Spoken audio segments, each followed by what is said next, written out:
Emangnya kita harus milih ya? Kita harus pilih salah satu. Kita harus ngikutin apa yang kalian pilih. Emangnya kita nggak boleh netral? Guys, ini sangat miris sekali sih, jujur ya. Aku tuh bukan siapa-siapa. Aku juga masih kecil banget gitu kan ya. Dan sangat disayangkan sekali untuk public figure di Indonesia atau influencer di Indonesia yang memilih untuk netral. Jelas-jelas apa yang dilakukan Zionis terhadap Palestina itu adalah penjajahan. Untuk orang-orang yang netral atau malah lebih memihak ke Zionis, kalian lupa Indonesia itu pernah dijajah loh. Cuma bedanya negara kita tuh masih beruntung. Leluhur-leluhur kita dijajah pada zaman dulu tidak sampai diusir dari tanah air.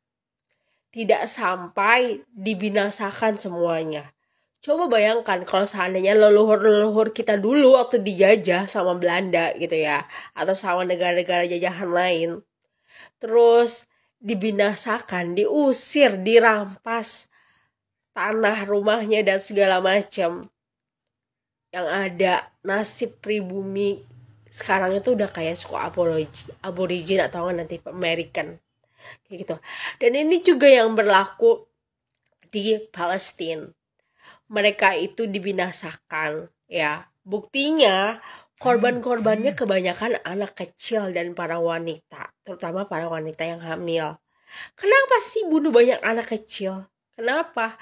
Karena Zionis itu ingin menghancurkan generasi penerus dari Palestina. Makanya anak-anaknya dibunuh. Gak cuma tanahnya aja dirampas, tapi juga generasinya dimusnahkan.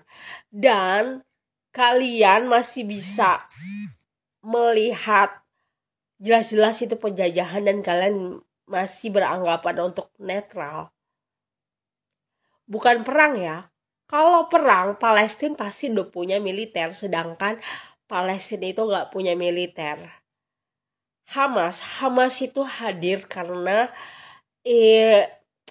Palestina itu dijajah 75 tahun guys. Sedangkan umurnya Hamas itu kalau nggak salah 35 tahun. Ya wajar dong waktu Indonesia dijajah aja. Kita kan pasti banyak pemberontakan di mana-mana. Ya kan? Apakah pemberontakan itu bagian dari perang? Tidak, itu dari memperjuangkan kemerdekaan. Begitu juga dengan yang dilakukan Hamas. Hamas itu berjuang untuk melindungi orang-orang Palestina. Nah, yang dilakukan Zionis itu sudah melanggar yang namanya hukum agama, hukum internasional.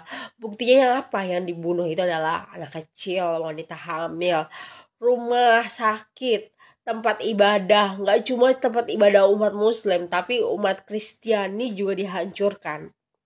Terus juga tempat pengungsian. Itu jelas-jelas penjajahan guys. Jadi sangat disayangkan sekali public figure atau bahkan influencer yang memilih untuk netral atau malah lebih parahnya lagi mendukung Zionis. Karena kayak lo kecipratan berapa duit nih dari produk dari orang-orang Zionis gitu kan. Atau mungkin lo punya kontrak kerja dengan orang-orang Zionis.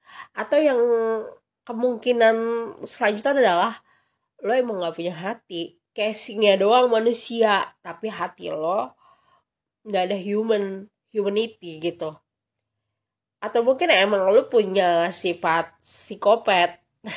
jadi ngelihat anak kecil menderita, ngelihat anak kecil benar-benar dihabisin, itu kalian happy aja atau kalian nggak ada tergerak rasa sedih.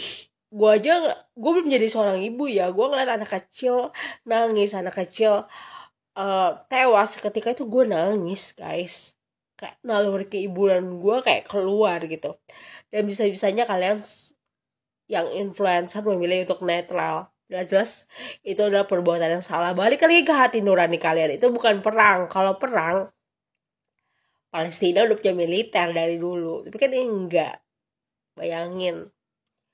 Kalau Indonesia dijajahnya kayak Palestina kayak gimana? Apa masih bisa lo bersikap netral? Ya kan?